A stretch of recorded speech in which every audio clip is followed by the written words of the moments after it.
My name is Scott Cressman. I run a promotions company here in Saskatoon called Tooth and Nail Promotions, and we specialize in putting on all ages concerts. We focus on bringing lots of music, supporting touring bands, supporting local bands, and just trying to cooperate and collaborate with as many people as we can to foster the arts in the city. I came up with the name Tooth and Nail back in about, I'd say 2017, 2018. Tooth and Nail is actually a very deep cut reference to an old band of mine for some lyrics. And it was just the song, it was just about like, overcoming things and fighting for what you believe in. And that was always one of the lyrics that I wrote, that it was, you fight tooth and nail. So when it came time to name it, that one just kind of always stuck with me. And these days, it's actually like almost like a self-fulfilling prophecy because check this out. I'm missing a tooth, and my partner, Sarah, who helps me with so much, she's not here today, she is always the one with the huge talon nails that she does herself. So together, we are Tooth and Nail. I got into promoting shows about that time frame back in Calgary, 2017. I was playing in a band then called Widow's Peak. I was playing guitar. And even though Calgary is a big city and there was a fair amount of other promoters and venues, there seemed that there was just a surplus of artists that were looking for shows, trying to make connections. And depending on who you knew, it could still be really difficult to kind of get your foot in the door. Being an artist myself, I knew all too well that when you play in music, you hear no a lot. I just wanted to help with that. There was a lot of really fantastic artists that I just wanted to help them get their foot in the door, make a name for themselves. Having that experience of being an artist and knowing what that's like on that side of the coin, there's just things that you pick up over time of just things that aren't fair and being mistreated or taken advantage of by, awful promoters. I just wanted to change that. I wanted to provide an example that it didn't have to be that way. So that's kind of how we kicked it off, is that honestly, we were just unhappy with how things were, and we decided to do something about it. Within our first couple of years, we were doing multiple shows every month. We had more and more touring bands reaching out to us, because with promoting, like a lot of things, it's all word of mouth. And as word spreads, more people are getting in touch with you because you treated them fairly. You treated people right. And they always kept coming back. Even further back in like 2010, when I was just, 18 years old, I kind of got my feet wet organizing, promoting shows. We were all just kids, and we didn't know what we were doing at all. We literally just decided that we were going to buy the gear. We talked to, a Legion Hall, and they were down to give us a shot. And we just started throwing shows. And it was the same thing. It just took off, and we really built a sense of community there. As far as why I'm so keen on doing, fundraisers or charity work, I just feel art is such a powerful thing in itself. And if you can create something and you can do it and it can help others that need it most, why not do it? That's like, it's not even like a question to me that like, why would you do it? It's why wouldn't you do it? And I've been really grateful and blessed that so many people, especially here in Saskatoon, have that mindset where, so many of us are willing to just come together and volunteer our time and resources to make things happen.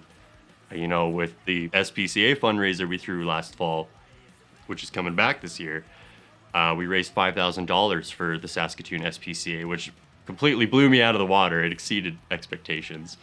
And, doing like fundraisers for prairie harm reduction that does a lot of work with the vulnerable populations here in Saskatoon that, is losing funding from the Saskatoon government. So shout out to the Sask Party. And there's a lot more that we actually have on the way that I can't really talk about yet, but it's coming.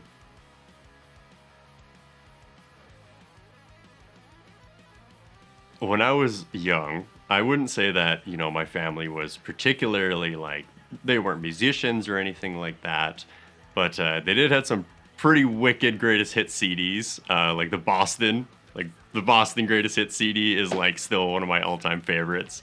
Honestly, until I was about 12 years old, I didn't really care for music.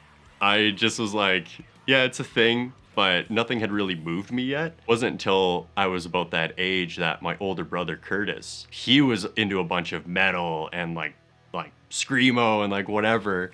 And I remember him showing me for the first time that kind of music. And at first, I feel like a lot of people had this reaction. It was like, it kind of shocked me. It scared me. I was like, what is this? Like, what is even going on? But I found myself drawn back to it because of that. The first band that I ever heard someone do screaming vocals was a band from Alaska called 36 Crazy Fists. And it was literally ever since then, it just like snowball. I started getting my hands on CDs, going to HMV, you know, buying like 3 Days Grace, like the 36 Crazy Fist CDs, Heart in the Shape and stuff was on that. Billy Talent, just a lot of those bands that were like really big when I was coming up. So I started just like deep diving on the internet and like I wanted to find more, like what else is out there, and started uncovering like heavier, more extreme music. You know, before I knew it, I was asking for a guitar for my birthday because I was like, I want to do this. Like watching music videos and live videos from bands like Suicide Silence and, you know, Whitechapel, like it just blew me away, and I was like, I want to do that. That has been with me ever since. Like I've been a musician for, oh geez, that would be like, I'm coming up on 20 years, it feels like. Just self-taught, you know, I was just that kid in my room listening to bands and trying to play guitar, you know, poorly, trying to learn how to do vocals and didn't know what I was doing. And then finally like joined my first band when I was 16. And once I got a taste for performing, it was like, yeah, I'm going to do this the rest of my life. And I feel like that really ties into why I promote shows now and why I am so focused on doing all ages shows, is because I didn't have that when I was a kid. I grew up in a small town, Strathmore from Alberta. We had nothing for live music. If you wanted to go to a concert, you had to pay $200 to go sit in the nosebleeds at a big concert, and it just wasn't feasible, right? So I want that for the youth here. There's lots of them. There's lots of kids that were just like me that are just fascinated and in love with this music and want to create. So I just want to stoke that fire. I want to show them that there is a scene here and they're welcome. And I'm always gassing kids up, like start bands, like anytime you feel ready that you want to play a show, like I'll get you on a show. And I'm not going to be one of those promoters that takes advantage of their inexperience. I want to get them on cool shows. I want to pay them so they know what that's like, that you're getting compensated for your art and you're getting to play in front of a crowd of people. I think the creative process of organizing a show always comes back to the music. It's usually because a band reaches out to me. I take what they're working with, whatever their genre is, their sound, and I try the best I can to make an intentional lineup. So I try to find bands that, you know, are locals or, you know, maybe not local but nearby that really would kind of fit on the bill. Like it's usually try to do like adjacent sort of genres, if that makes sense, you know. And I mean, a lot of the time too, it's also determined by the community itself, what people around here are really into. And I try to do my best to stay tapped into that, what people are really digging and what they're responding to. Thankfully, so far, like we just have been putting on a lot of heavy shows of all different genres. You got your death metal, your grindcore, your hardcore punk, like they're all going well. So that tells me that people are coming out and they're coming back, that they're appreciating it all. But if it comes to the fundraiser shows, I'm way more open to explore other genres. We did the Harmony for Harm Reduction show back in April, which was for Saskatoon Harm Reduction. Save one band, I don't think any of them were really like heavy or extreme music. It was more like indie or shoegaze. And it was actually a phenomenal show. Like the lineup was great. They all played wonderfully. And I don't think there's anything wrong with like, you know, exploring those other avenues or cross promoting in different genres. But usually with my process, I try to keep it true to the heavy and extreme that is more underground, because those indie bands, they can get shows anywhere. It's a lot more accessible. death metal and hardcore have a lot harder time. So I feel like, I got to do my part and try to give them spaces to share their music for those that appreciate it. My favorite part of putting on shows is seeing everyone at the show just having a good time. Yeah, there's a lot of time and work that goes in leading up to a show. A lot of the promoter's job is just the communication. You're just the middleman between all these different bands and the venues and other people that are, helping work on the show, and then the concert goers themselves. As far as day of show, you're hauling gear, you're setting stuff up, you're putting out fires as they come up, but it's all worth it when the show's just running, a band is playing, and they're having fun, and the people there are having fun. And you can just look around a room and everyone has a smile on their face, and you have all these people moshing and just having a good time, like, and it's all love. They're all hugging afterwards, like there's no beef.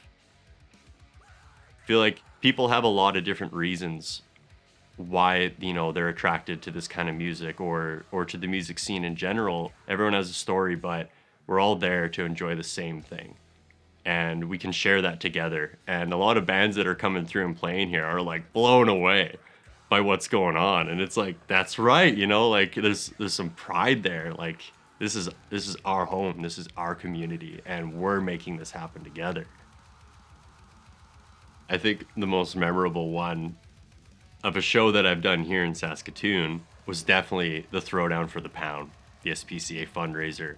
Because, that was the first show that I did since moving here. We just wanted to do something for them. So I was like, well, I have this knowledge, these skills and experience. Like, I know I can make this happen. So reaching out to all the homies to play and all the volunteers, including you guys, it was overwhelming, the amount of support. We all put in so much work leading up to it. And that show sold out. That was at the Cosmo Hall, which is like almost a 300 cap hall. I was going to be super happy if 100 people came. Like, that was the goal. And honestly, if that show hadn't gone that well, I don't know if I would have then like really started up with tooth and nail doing more shows now. Because that show proved to me that there's like a very vibrant and alive community here. It felt like my duty that I was like, okay, well, if I can play a part and help in that, and this is what people are bringing to the shows, I was like, I have to. I think some of the biggest challenges, a lot of the time, it's just the time it takes, So I try to be proactive about that, because over the years I learned that was the biggest challenge. It takes a good amount of time, like a few months, to plan ahead for a show. So that's, I guess, kind of like a word of advice to anyone that's reaching out or wanting to do things, is just be mindful of other people's time and respect it, because wasting time is one of the biggest challenges for sure. I think one of the biggest things that I had to learn to accept from like playing shows or booking shows was being okay with rejection. And it's totally fine, especially if you're playing like really extreme music, like it's not for everybody, and like not everyone will care or like what you're doing. And that's fine. And just being like, okay, cool. Like, at least they asked. And that's kind of another thing, is like, if you want to do things, if you want to play shows or whatever, like, you can't be afraid to ask.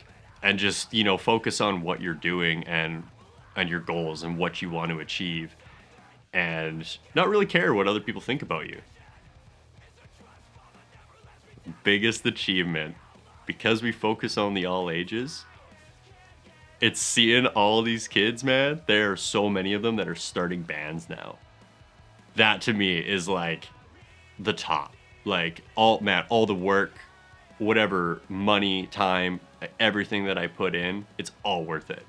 Because they're telling me like, yeah, I'm starting a band like with my friends, and like this is the kind of music we're playing, or like, we're sharing our interest in music. And like sharing bands and stuff. They know that they have like a place that they can share it, they can go to, they can meet like-minded people. So that's like the biggest thing, 100%, is like they're starting bands, they're getting their friends to come out, And ultimately, we're just trying to help build the scene for them.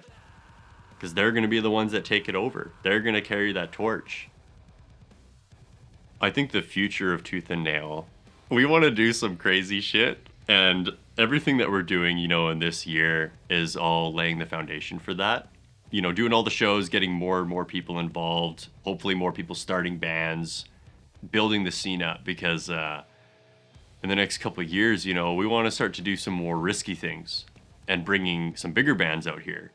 Another thing that we're talking about for next summer is we want to organize our own kind of music festival. It'd be mostly hardcore and metal. I know that there used to be a really killer festival here in Saskatoon called MazFest. And I never experienced it, and they haven't been around for years. But to this day, people still talk to me about it. I actually get asked that by so many people. They're like, you should bring back MazFest. And I'm like, well, it wasn't mine, And I've talked to Vince about it. And I ain't gonna, say anything, but he has some things up his sleeve. And, but I really want there to be a destination festival thing that's happening here in Saskatoon for heavy music again.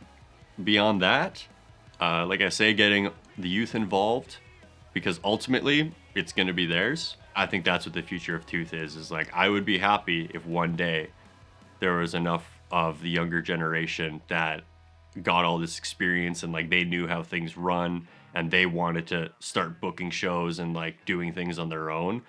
I would support the hell out of that. And I would be happy to pass that mantle on to them and take a step back, let them take it from there and just help from behind the scenes wherever needed. Honestly, the best place to go is I have a link tree. It has links to all of our shows, and not just our shows. I do my best to keep it up to date with all the other shows going on in the city from other promoters and venues. It has links to our other socials as well. So that's linktree/Tooth and Nail Promotions. Check it out. It's all over our socials too if you need to find it that way. So